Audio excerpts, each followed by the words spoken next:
If the Big Ten allowed NFL-style OTAs, Ohio State would turn extra reps into an early edge on dominance.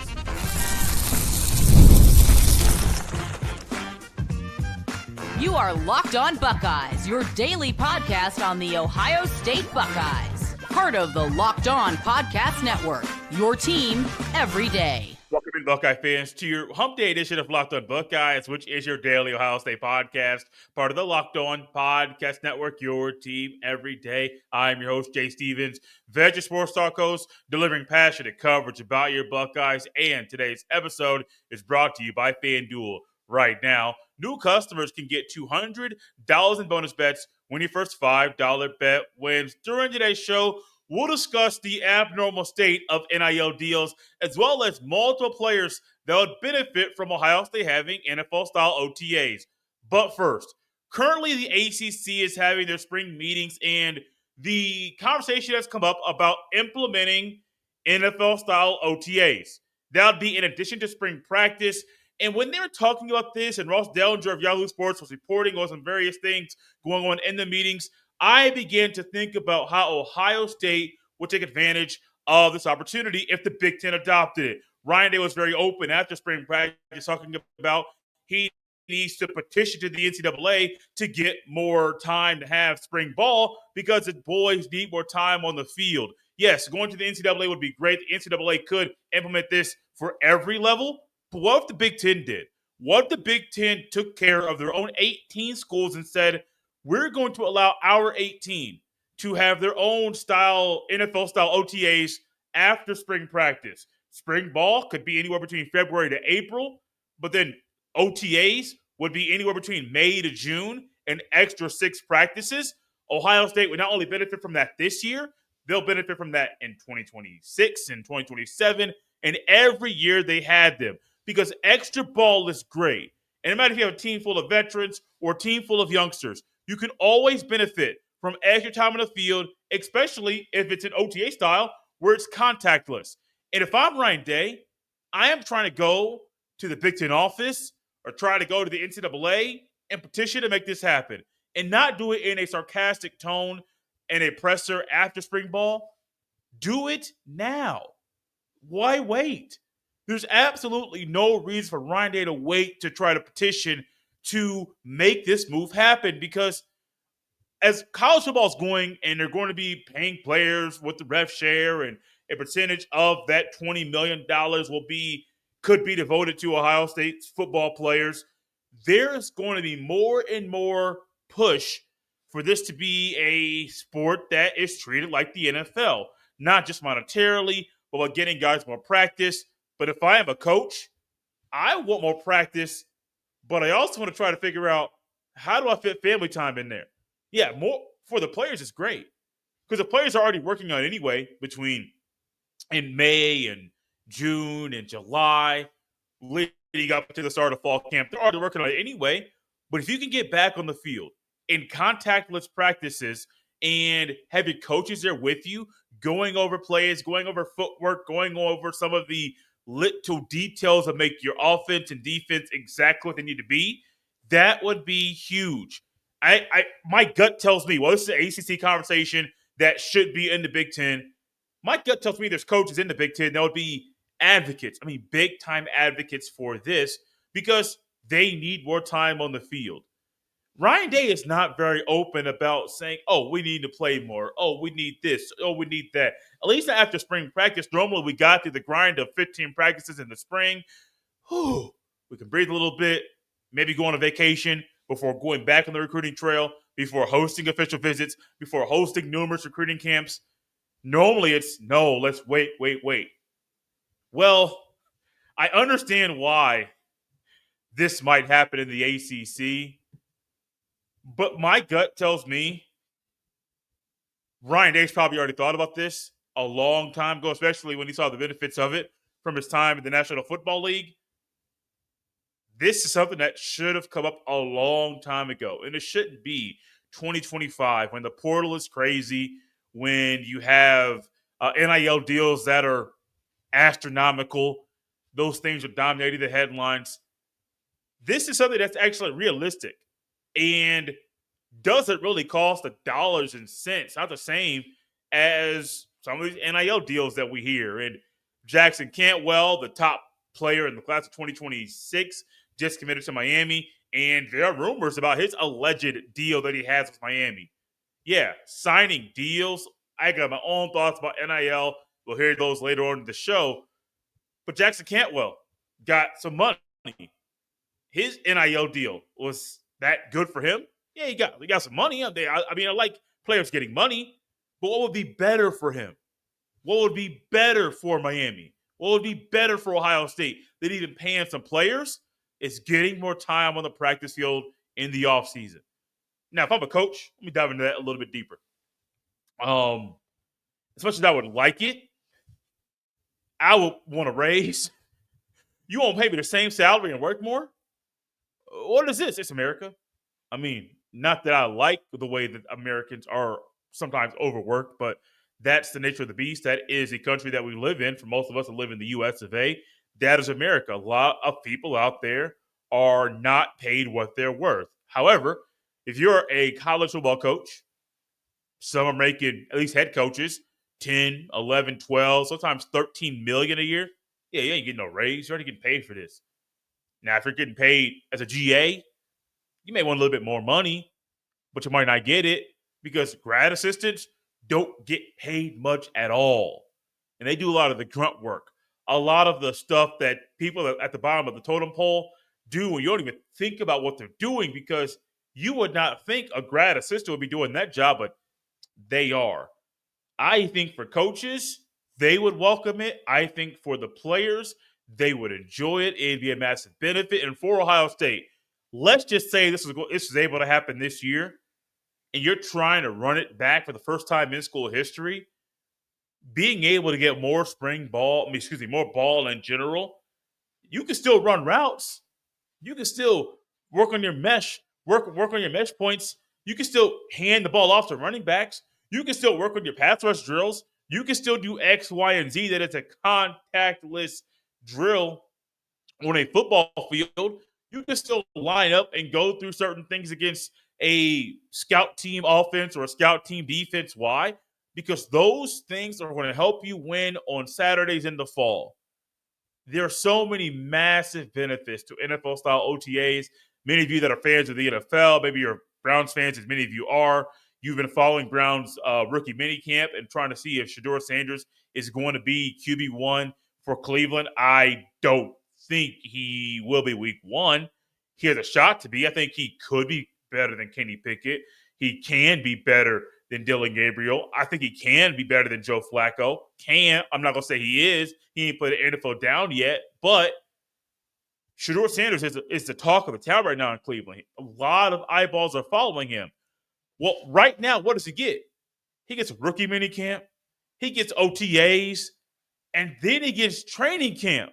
Homie gets 2 separate portions of field time before training camp in the fall. In this proposal that's been going on, now they're not sure which model they're going to actually potentially move forward with, but let's just say it's the 15 spring practices between February and April, and then the 6 contactless OTA-style practices between May and June. That is literally 2 segments of practice before training camp, which is just like the NFL. I know some people want to separate their college from the NFL, and I'm one of them. I still want some of the tradition-rich portions of the sport to stay the same, but I don't think adding OTAs will take away from the tradition or the pageantry that makes college football the sport that it is. While Ohio State will specifically benefit as a team from the Big Ten adopting NFL-style OTAs, there are some players that would benefit from this being adopted as well. This episode is brought to you by FanDuel. The NBA playoffs are in full swing, and every night delivers highlight-worthy performances, major momentum shifts, and can't-miss moments. Whether it's a game-winning shot or a breakout player, there's never been a better time to get in on the action. FanDuel makes it easy to stay in the game before tip-off and live during the game. With player props, performance trends, and same-game parlays, fans have more ways than ever to play smart and win big. New to FanDuel, it's the perfect time to sign up head to FanDuel.com and place your first $5 bet. And if it wins, you'll get $200 in bonus bets. That's so good, I got to say it again. Are you new to FanDuel? And if you are, this, my friends, is a perfect time to sign up. Head to FanDuel.com and place your first $5 bet. If it wins, you guys will get $200 in bonus bets. Make every moment more with FanDuel, official sports betting partner of the NBA. Thank you all for tapping Locked On Buckeyes and making this show your first listen of the day. I know when I talk about NFL-style OTAs, there are people out there that are pushing back. Nope. Keep that out of here. We don't want more ball in the spring. We don't want more ball in the summer. We're going to have our spring ball. We're going to have our training camp. And baby, that's it. We don't want no more practice. Nope. And I'm pushing back because as someone that has followed sports very, very closely for my entire life, trust me, the youngsters are going to eat this stuff up. Think about last year before I get to the players that benefit from having extra practice in the offseason. Think about last year. The narrative about Will Howard at the end of during spring practice was his mechanics weren't up to par. He was moving too slow. He was processing slower. His footwork was slower. He was not getting the ball out quick enough. He was used to Kansas State players. He wasn't used to the Ohio State level of players. He was doing a 7-step drop when, homie, it's a 5-step drop. And Ryan Day asked Will Howard, why are you doing that? Well, Will Howard said, that's what we did at Kansas State. This is Ohio State, sir. You're not going to get the ball there where you need to if you do your footwork like you did at your previous stop. Will Howard would have massively benefited from just 6 contactless OTA-style practices. Now, they can have practice, but your coaches can't be there after spring ball. But getting Ryan Day and Billy Fessler and the other coaches, Chip Kelly, from a year ago there, that would be huge. Well, Chip Kelly's gone. Brian Hartline's the OC. And there are some current guys on the team that will massively benefit from the Big Ten potentially adopting NFL-style OTAs. And I'm looking no further than the quarterbacks. All 3 of the scholarship guys, Julian Sand, Lincoln Kienholz, and Tavian St. Clair. If there's one time for St. Clair to be able to move up the ranks and make this QB race more of a 2-headed monster or 3-headed monster than a 2-man race, it could happen during OTAs. Now, the difference is you're not going live. And that's the only way to truly understand and gauge how a player is progressing. He can look like Superman against the dummies in practice. He could look like a future HOFer by just throwing the ball around and going through the route tree. He could. But you get 11 versus 11. My guys versus your guys. Let's see if you can score on a 4-minute drill. That's where you figure out if a guy has a good. So while it would benefit St. Clair, I don't think it would be enough for him to be able to get into this QB race. But all 3 of these guys need reps. A lot of reps. Julian Sand and Kienholz, the longest tenure Buckeyes in the room. However, at least longest tenure scholarship guys there in the room. However, they haven't played a lot of ball. So if they can get more reps with their team and with their coaches there, sign them up. For St. Clair, they're reps, man. You're a true freshman quarterback. You need all the reps you can get. But for Ohio State, though, this is going to give them an early edge, and a moment to allow them to dominate early in the season. They could definitely do that. So all 3 quarterbacks. Also on offense, I know the top 3 receivers get a lot of attention, and Jeremiah Smith, Carnell Tate, and Brandon Ennis, and they deserve all the attention they're getting. But then there's a couple guys that I think would massively benefit from extra time this time of year. Mylan Graham and Bryson Rogers. While Ohio State doesn't normally run a 4 or 5 wide set, I think they should run 4 or 5 receivers out there at one time. This would be a great way for your 4th and 5th receiver to get some necessary reps. Because those 2 guys, I believe they possess something that would be great assets for Ohio State's offense. I mean, Mylan Graham's burst is something that you rarely see out there on the field. We've talked about it a lot during the spring. The everydayers got a little glimpse about how my brain works, and I'm just sitting here looking at a play and then dissecting it right here on the show with you. Mylan Graham, there were numerous plays during the Student Appreciation Day scrimmage where that young man caught the ball over the middle. He planted his foot and looked like he just burst up the field. You know how they play in video games. You hit that button and hope he just bursts. He just bursts and just jumps a little higher than you thought. That's kind of burst that Mylan Graham has out there. And I think for a guy that could be a returner, a guy that could be seeing himself out there in a 4-wide set, I think Mylan Graham is a guy that would massively benefit if the Big Ten adopted NFL-style OTAs. Bryson Rogers too. Bryson Rogers may be the fourth receiver. He may be the fifth receiver. Doesn't matter? Absolutely not. Well, it doesn't matter. What does matter is the fact that he needs more reps too. He hasn't played a lot of football. He played more than Mylan Graham, but it still ain't a lot. And his route running ability, his smoothness to be a possession receiver in the future, I think he'll probably be more of a number 2 receiver when he gets into the Buckeye starting lineup. He is someone that would be a great asset, a great person to gain confidence during an extra session of practices after spring ball concludes. Let's go to the other side of the ball. The entire defensive line, starting O-line, all the guys that are backups, they could desperately benefit. A lot of it for them is going to be footwork, pad level, things of that nature. If you don't wear pads, cool. What are you going to be doing? Footwork and pad level. You ain't got to wear pads to work on your pad level. Absolutely not.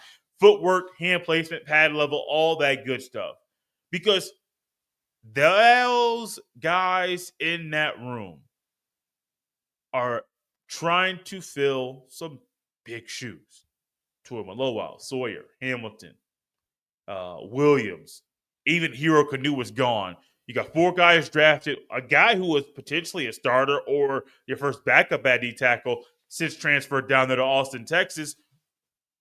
So these guys ain't played a lot of ball, and you lost 5 guys from last year's defensive line room. Hello, they need all those reps too.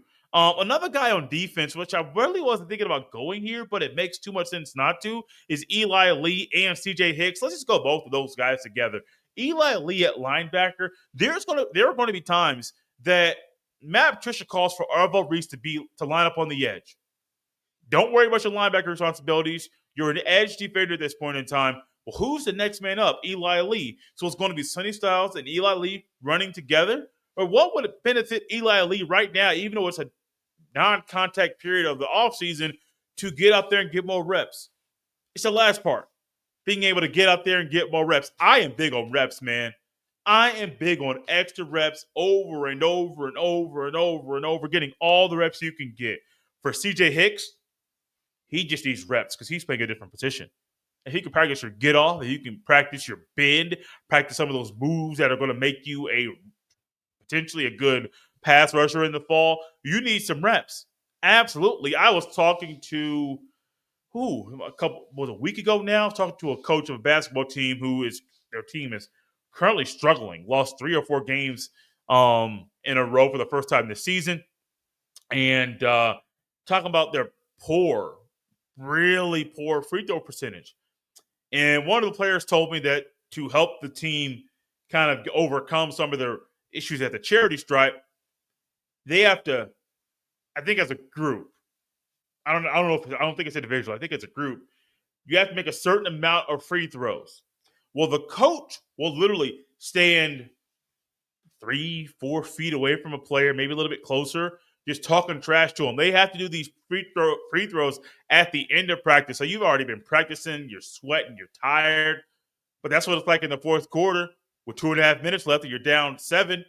What are you trying to do? Chip away, chip away, chip away. You could do that at the charity stripe.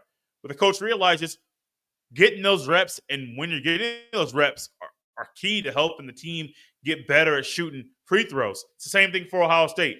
The Big Ten adopted this. These are just a few guys who will massively benefit from the extra reps.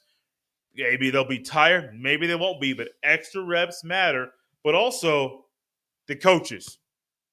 I've mentioned Matt Patricia. I've mentioned Brian Hartline. Two new coordinators for Ohio State this year. Well, Hartline's not a new coordinator. There are new roles. Hartline is now the play caller. That's another guy that needs some extra reps. Get him fresh in the off season right now because he'll help you be fresher when crunch time comes during a big game in the fall. Speaking of big games in the fall and being fresh, there are going to be a lot of recruits that are going to look at Ohio State and talk about NIL. And while they talk about the NIL, I think some of the things that recently come up about the state of NIL and some of the abnormal things in regards to NIL deals might make Ohio State pause themselves before handing out a big contract to a high school kid.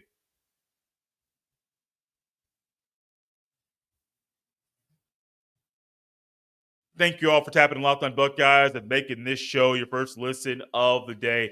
Shout out to Ross Dellinger of Yahoo Sports, who has been doing a great job of covering the sport. He does a lot of the investigative stuff, and when you know about team meetings going on and things of that nature, you know that Ross Dellinger is going to be there. He's plugged in. He is phenomenal at what he does. Well, during the meetings that were going on with the ACC, I normally don't report on other leagues' spring meetings or officials that are talking to coaches and ADs and all that jazz. But with some of the stuff that comes out, I think Ohio State could benefit and the Big Ten could benefit from simply just having some of these discussions about what's going on right now in the sport. Well, there's a company that was there at the ACC meeting, the Deloitte officials. It's a consultant company. I hope I said that correctly. Well, the company shared with the ADs and coaches in the ACC some interesting figures on the NIL clearinghouse. And I'm going to read some numbers. I'm going to read a couple statements that might shock you because they shocked me. The first one, 70% of past deals from booster collectives would have been denied. Here's another one. 90% of deals from public companies would have been approved. So we hear all these conversations about collectives over and over and over. And I have never been a fan of collectives. I have not. I know Ohio State has collectives that are very instrumental in helping Ohio State players. I don't like collectives because NIL deals are supposed to be deals. Could be with a public company, could be with a private company, but they're supposed to be endorsement deals. You are doing something to capitalize on your name, image, and likeness. They're not supposed to be everyone used to entice you to come to a school. The NCAA is not enforcing any rules with NIL. So that's how you got here right now, where money has been funneled in various ways for decades to get guys to go to various schools. When the NCAA is not governing anything, what are you going to find? You're going to find schools and players and collectives. Hey, you come here, this is your money. $1 million, 1.25, maybe 750,000, whatever it may be, but this is what you're going to get paid for coming here. They're not endorsement deals. They're literally contracts these young men are signing to play football at places. Not a fan. I've never been a fan. And I'm not sitting up here saying that, well, should Ohio State get rid of collectives? That's not the conversation for this day. That could be talked about later, but I just don't like collectives. I never have. Just like NIL. Why don't you just call NIL endorsement deals? That's what they get, or sponsorships. That's what professional athletes do. They call them sponsorships. Yes, they're making their name on their name, image, and likeness, but they're called, I got to deal with Nike. Oh, yeah, I got to deal with Coca-Cola. Oh, I got to deal with Apple. I got to deal with Ice Mountain Water, which I literally have an Ice Mountain water bottle right here in front of me. I got to deal with Rode, the company that made the microphone I'm using. I got to deal with X, Y, or Z. Well, what are you doing? You're providing a service for that company and getting paid for it. That's what NIL deals are supposed to be. Now, what was the downfall if you go away from the current model and structure of some of the NIL contracts? players might not make as much money, and you might have a certain amount of players that are making money not making any money at all. Why? Because they're not marketable. That's not a knock on them as an individual. That's just the way life works. And so for NIL deals to be the way that they are, I understand why, some of the deals by collectives would have been denied, but 70% of past deals from booster collectives would have been denied. That alarms me and kind of worries me for these youngsters that might be getting taken advantage of. I saw recently, I was it Iamaliava, Madden Iamaliava. I believe he transferred from Arkansas to UCLA. That whole Iamaliava story and back and forth and all that money stuff is confusing me. But I believe it's the younger brother Madden, who is now owing the former school $200,000. Allegedly. I don't know if this is actually factual, but the report that's alleged that the young man owes $200,000 in a buyout to the previous collective. That doesn't sound like a guy that is making the NIL money the way that it's supposed to be. It does sound like a group of people that are really, really smart trying to get their money. They got lawyers. They make a lot of money. That have been doing this for a very, very long time. That know the ins and outs of the business. Doesn't really sound like a favorable situation for the young man, but he got them advice. He was given a contract. He signed the contract. He made some decisions. At the same time, the adults in the room are also taking advantage of the youngsters. So I'm not only going to put it on the young man, I'm mainly putting it on the adults who are taking advantage of these young kids. Think about Tennessee. I did not know I was going to go here, but here we go. Tennessee with Nico Iamaliava. Nico got, I think, roughly $2 million a year. Roughly, I don't know the exact number. This stuff is not public knowledge. $2 million a year, $2 million a year in his first 2 years at Tennessee. I believe he signed it's alleged he signed an $8 million contract over a 4-year period to be a Tennessee Volunteer. Next thing you know, after being a 1-year starter, he tries to go and get more money to double his salary to $4 million a year, and that got knocked down. So everybody, myself included, we spent time talking about Nico and the advice he's getting, and even not just getting the advice, but following said advice. Stupid, very, very dumb. At the same time, Tennessee is at fault too, because they extended the $1 million contract to the kid before he stepped on campus. So you're giving a kid a lot of money before he even puts on a jersey on a Saturday afternoon in the fall. Wouldn't you expect him to do something to try to get more money after he's been a 1-year starter? Yes.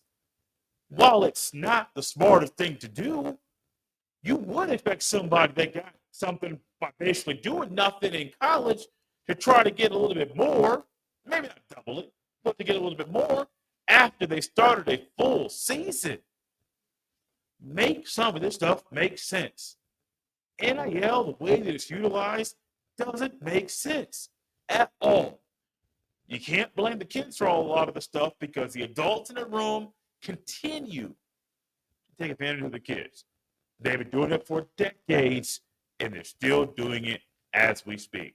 Thank y'all for tapping into Locked On Buckeyes, making this show your first listen today. For your second listen, check out the Portal Show, because my guy, Brian Smith, has the latest rumors, portal entries, and signings, and you can be the most informed fan on the rapid changes to the college football landscape. Find the Portal and Locked On Buckeyes on the YouTube or wherever you listen to podcasts. You can follow me on any social media platform at jstevens07. Send every email to jstevens317@gmail.com. It's Locked On Buckeyes right here on a Wednesday. We'll see you next time.